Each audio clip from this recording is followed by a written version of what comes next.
Germany বন শহর থেকে আপনাদের সাথে আছি আমি খালেদ মহিউদ্দিন। বাংলাদেশে আজ নতুন অন্তর্বর্তীকালীন সরকারের দায়িত্ব নেওয়ার জন্য বাংলাদেশে এসেছেন বা আসছেন প্রফেসর আসিফ নজরুল। বলতে পারবেন ডক্টর মোহাম্মদ ইউনূস। আমরা প্রফেসর আসিফ নজরুল আছেন আমাদের সঙ্গে। প্রফেসর আসিফ নজরুলের কাছে আমরা জানতে চাইবো যে অন্তর্বর্তীকালীন প্রফেসর আসিফ নজরুল, আপনি কি আমাকে শুনতে পাচ্ছেন?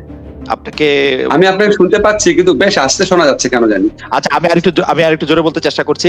বাংলাদেশে অন্তর্বর্তীকালীন সরকারের দায়িত্ব নেওয়ার জন্য প্রফেসর ডক্টর মোহাম্মদ ইউনূস আজ বাংলাদেশে আসার কথা। সেই আশা এবং পরবর্তী সরকার গঠন এবং প্রায়োরিটি নিয়ে কথা বলার জন্য আমাদের সাথে প্রফেসর ডক্টর আসিফ নজরুল আছেন। আমরা প্রফেসর আসিফ নজরুলের কাছে জানতে চাইবো যে বাংলাদেশের রাজনৈতিক এই পরিস্থিতিতে ক্ষমতা ডক্টর ইউনূসের নেওয়া এবং পরবর্তীতে তার কার্যক্রম সম্পর্কে। প্রফেসর আসিফ নজরুল, আপনি কি আমাকে প্রশ্ন করেছেন যে অধ্যাপক ডক্টর ইউনূসের নেতৃত্বে যে সরকার হবে সেটার পরবর্তী কাজ কি, সেটা? জি, প্রায়োরিটি কি এবং কখন থেকে কাজ শুরু করা যাবে বলে? আমি তো ওনার ঠিক এই মুহূর্তে প্রায়োরিটি কি আমি জানি না, কিন্তু ওনার সাথে আমি ওনার সাথে যেটুকু কাজ করেছি, ওনার সাথে যেটা চলেছি, উনি অত্যন্ত গুছিয়ে কাজ করেন। হ্যাঁ, এবং ওনার কাজের ক্ষেত্রে উনি মানে পৃথিবীতে সর্বোচ্চ পর্যায়ে দক্ষতা প্রদর্শন করেছেন, যে জন্য উনি সারা বিশ্বে সম্মানিত পুরস্কৃত একজন মানুষ। তো আমাদের ওনার উপর অনেক কনফিডেন্স আছে। তো দেশ পরিচালনা তো ওনার জন্য নতুন অভিজ্ঞতা হবে, কিন্তু তারপর পুরোপুরি নতুন বলতে পারেন না। উনি একটা কেয়ারটেকার গভর্নমেন্টে ছিলেন কিন্তু 1991-এ। তো আমি স্যারকে যেটুকু চিনি, যেটুকু কথা বলে বুঝি, এটা সবাই, ইনফ্যাক্ট স্যার না, সমাজের সবার প্রত্যাশা হচ্ছে রিফর্ম। বাংলাদেশের মানুষ যেই নির্মম শাসন প্রত্যক্ষ করেছে, বাংলাদেশের মানুষ রাষ্ট্রের প্রতিষ্ঠানকে, পুলিশকে, আদালতকে, বিজিবিকে, দুর্নীতি দমন কমিশনকে, এই রাষ্ট্রের প্রতিষ্ঠান, তাদের ট্যাক্সে চলা রাষ্ট্রের প্রতিষ্ঠানকে দেখেছে, তাদের বিপক্ষে দাঁড়িয়েছে। এই অবস্থা থেকে বাংলাদেশের মানুষ মুক্তি চায়। মিথ্যা এবং বল প্রয়োগের মাধ্যমে, প্রহসনের নির্বাচনের মাধ্যমে বছরের পর বছর ক্ষমতায় থেকে যেই সম্পদ লুটপাট করা হয়েছে, বিদেশে টাকা পয়সা পাচার করা হয়েছে, গুম করা হয়েছে, মানুষকে হত্যা করা হয়েছে, এগুলির মানুষ অবসান চায়। এখানে আপনার মানে কোনো মানুষে মানে আপনি যদি বাংলাদেশকে ভালোবাসেন, এখানে কোনো বিরোধের জায়গা নাই। এবং এই লক্ষ্যে কি রিফর্ম হবে, অনেকে ভাবতে পারেন যে এটা খুব কঠিন কোনো কাজ, কিন্তু আমার ব্যক্তিগত অভিমত কি, রিফর্মের চিন্তা তো আমরা বহু আগে থেকেই করেছি। 1991-এ 3 দলের সংস্কারের রূপরেখা আছে। এরপর আমরা বিভিন্ন সময় নাগরিক যে কমিটিগুলো আছে, সংগঠনগুলো থেকে রিফর্মের কথা বলা হয়েছে, মানে মুখস্থর মতো একদম ঠিকই করতে হবে। তারপর আপনি লাস্ট 111 গভর্নমেন্টের সময় কিছু কমিশন হয়েছিল, যতদূর মনে করতে পারি আকবর আলী খানের একটা কমিশন ছিল। তো সেগুলি তো আপনার আমাদের সামনে আছে পথ প্রদর্শক হিসাবে। কিন্তু সবচেয়ে বড় কথা যে আজকে যে এই বিপ্লবটা, এই যে আজকে যে এত বড় একটা ঘটনাটা, এটা তো আমাদের তরুণরা ঘটিয়েছে। এটা আমরা বৃদ্ধ প্রজন্ম যদি ভাবি আমরা সবকিছু বুঝিয়ে আমরা মতো করবো না। এটা স্যারের যে অ্যাপ্রোচটা, স্যারের সাথে আমার যতটুকু যোগাযোগ হয়েছে, উনি আটমোস্ট সম্মান দিবেন হচ্ছে তরুণ সমাজের প্রত্যাশার প্রতি। আমরা এই মানে বৃদ্ধ প্রজন্ম এই দেশটাকে তরুণ প্রজন্মের জন্য একটা অসহনীয় দেশে পরিণত করেছে, আমাদের পূর্বসূরি যারা আছে। এবং আপনি জানেন যে কোনো ভাবে পারে বিদেশে চলে যেতে যাচ্ছে, ভূমধ্য সাগরে ডুবে মারা যাচ্ছে, আমাদের লক্ষ লক্ষ যুবক বেকার, আমাদের লক্ষ লক্ষ যুবক নির্যাতিত। আজকে আমার এই সময়ে আমার মনে পড়ছে, আমি যখন আজকে এত বড় একটা বিজয়ের সময়, যখন আমার হঠাৎ মুগ্ধের চেহারা মনে পড়ে, আবু সাইদের চেহারা মনে পড়ে, 6 বছরের একটা শিশু মারা গেছে, রিয়া গোপ, তারপরে রেসিডেন্সিয়াল মডেলে যে ফাইয়াজ মারা গেছে, আরো কত কত মৃত্যুর ঘটনা। তখন মনে হয় যে এটা আমাদের জন্য ওভার ডিউ। এই আমাদের যারা তাদের আগের প্রজন্ম, যে এই তরুণ সমাজের কাছে তারা আজকে যেই সাহসিকতা, যে প্রত্যয় দেখিয়ে, যে স্যাক্রিফাইস দেখিয়ে আজকে আমাদের জন্য অপরচুনিটিটা এনে দিয়েছে দেশ গড়ার, সেটাকে সর্বাত্মক ভাবে ব্যবহার করার জন্য আমাদের যতটুকু সততা আছে, আন্তরিকতা আছে, পরিশ্রম করার ক্ষমতা আছে, সেটা দিয়ে আমরা চেষ্টা করব। এবং সেই লক্ষ্যে নিশ্চয়ই স্যার আমাদেরকে উপযুক্ত নেতৃত্ব নিতে পারবেন, আমি 100% কনফিডেন্ট। প্রফেসর আসিফ নজরুল, একটি কথা বারবার বলা হচ্ছে যে আসলে এই সরকারের মেয়াদকাল কতটা হবে বা কতটা সময় পরবর্তী জাতীয় নির্বাচনের জন্য লাগবে, সেই ব্যাপারে কি কোনো ভাবনা রয়েছে কিনা? আমরা জানি যে প্রফেসর আসিফ নজরুলের উপস্থিতিতেই, মানে মহামান্য রাষ্ট্রপতির কাছে অনেকবার রাজনৈতিক দলগুলি যখন গিয়েছে, মহামান্য রাষ্ট্রপতি এবং সেনাপ্রধানের উপস্থিতিতে আপনাদের মতামত চাওয়া হয়েছে। সেক্ষেত্রে আপনি মানে এটাকে আসলে কিভাবে দেখছে যে এই সরকারটার আসলে কতখানি সময় পাওয়া উচিত বা সময় দেওয়া উচিত সেটা? আমি আপনাকে ফ্র্যাঙ্কলি বলি, সত্যিকার অর্থে এই সরকারের মেয়াদ নিয়ে কোনো আলোচনাই হয় নাই।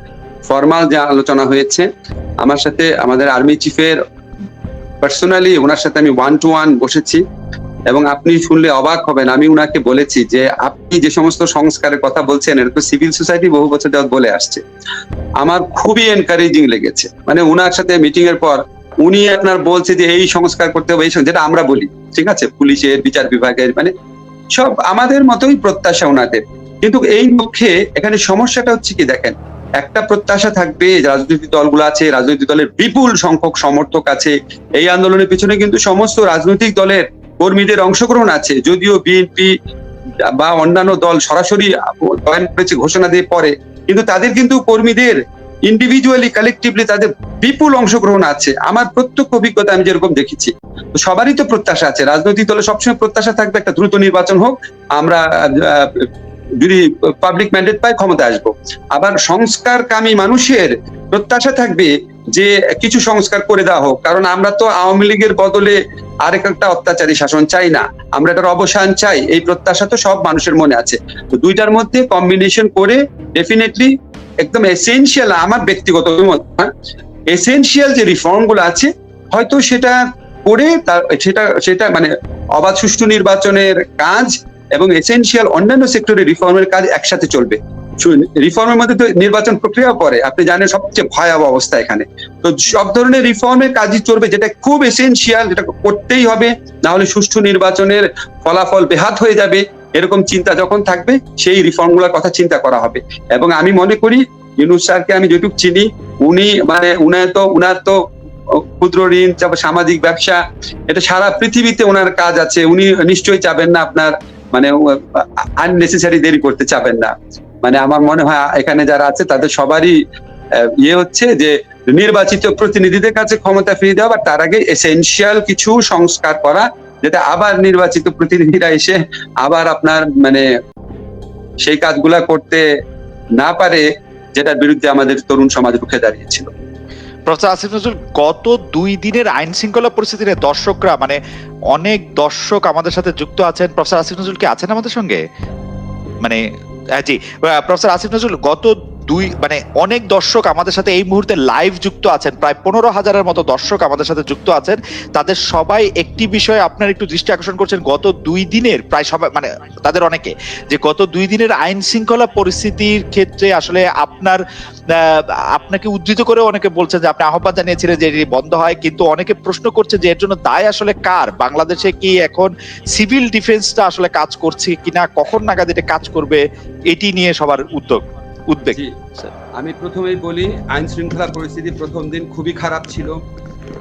আমি সারা দিন সেদিন ক্যান্টনমেন্টে, তারপর বঙ্গভবনে ছিলাম, ফেরার পথে কিছু ফুটেজ দেখে আমি এত বিপর্যস্ত হয়ে পড়েছিলাম যে আমি এসেই একটা ফেসবুক লাইভ করেছিলাম। তবে এখানে একটা ব্যাপার হচ্ছে কি, এখন কিন্তু হ্যাঁ, এখন আমি চিফের সাথে কথা বললাম, ওনাকে আমার খুব আন্তরিক লেগেছে, কিন্তু উনি আমাকে বললো কি, দেখেন আমার যে সেনাবাহিনী আছে, ও তো আইন শৃঙ্খলা কাজ রক্ষার কাজে ও তো প্রশিক্ষণ প্রাপ্ত না, পুলিশকে ছাড়া তো কাজ করা যাবে না। এখন জনগণ পুলিশের উপর মানে ব্যাপক হারে নির্বিচারে তাদের রাগ প্রয়োগ করতে গিয়ে অনেক আপনার খুবই অনাকাঙ্ক্ষিত ঘটনা ঘটেছে। আমাদের পুলিশ বাহিনীর সদস্য অনেকে নিহত হয়েছেন, ওনাদের মধ্যে একটা প্যানিক ছড়িয়ে পড়েছে, এটা তো আপনি অস্বীকার করতে পারেন না। আমি যারা আন্দোলনকামী ছাত্র জনতা আছে তাদেরকে বলি, দেখেন ভাই, আমি তো গত 15-17 বছর যাবত নানাভাবে নিগৃহীত হয়েছি। 4 রাত এই বাসার থেকে পালিয়েছিলাম, এই আন্দোলনের আগে রাত্রেবেলা পালিয়েছিলাম। আমার ওয়াইফ আপনার কি বলবো, কি দুঃসহ রাত গেছে, যে মানে সারা রাত নামাজ পড়ে প্রার্থনা করে কাটিয়েছে যে আমার যেন কোনো ক্ষতি না হয়। আমি টেনশনে ঘুমাতে পারি না, আমার বাসায় অ্যাটাক হয় নাকি। তো আমরা তো আমার এই সাফারি কিছুই না, শত মানুষ গুম হয়েছে, হাজার মানুষ নিহত হয়েছে, লক্ষ মানুষ জেলখানাতে গিয়েছে, কোটি মানুষ অবিচারের শিকার হয়েছে। এই পরিস্থিতিটা যারা তৈরি করেছে, এই পরিস্থিতিটা গত 15 বছর যাবৎ বাংলাদেশকে যারা নরক রাজ্য তৈরি করেছে, আমাদের পুলিশ বাহিনীকে জনগণের কাছে এই ঘৃণিত বাহিনী বানিয়ে দিয়েছে, আমাদের আদালত ব্যবস্থার উপর জনগণের আস্থা যারা উঠিয়ে দিয়েছে এগুলি করে, এটার প্রাথমিক প্রধান দায় হচ্ছে তাদের। কিন্তু আমার কথা হচ্ছে কি, আমি কি ওদেরকে দায় দিয়ে আমি এই ধরনের মানে অত্যন্ত অন্যায় কাজ করব। আমি একটা কথা সবসময় বলি যে এই পশু শক্তির বিরুদ্ধে আমরা রুখে দাঁড়িয়েছি, আমরা কি তাদের মতো পশু শক্তির মতো আচরণ করব? এটা ছাত্র জনতাকে বুঝতে হবে। এটা যারা ছাত্র জনতা বলতে আমি মনে করি এর মধ্যে অতি মানে ক্ষুদ্র অংশ ছাত্রদের পক্ষ থেকে তো সরাসরি, ইনফ্যাক্ট ছাত্ররা তো বারবার আবেদন জানাচ্ছে, শিক্ষার্থীরা খুব ম্যাচিউরলি আবেদন জানাচ্ছে, ল অ্যান্ড অর্ডার সিচুয়েশন ভালো করতে হবে, আপনারা সংখ্যালঘুদের রক্ষা করেন, আপনারা মন্দির পাহারা দেন, ওনারা তো জানাচ্ছে। কিন্তু আমি বললাম পেরিফেরিতে যদি অন্য কোনো শিক্ষার্থীও থাকে, সাধারণ জনগণ থাকে, বা যারা বিশৃঙ্খলা সৃষ্টিকারী, হয়তো ক্ষুব্ধ মানুষ বিভিন্ন কারণে, মানে ইনফ্লেশনের কারণে জীবন যাপন করতে পারছে না, জীবিকা নাই, ভুয়া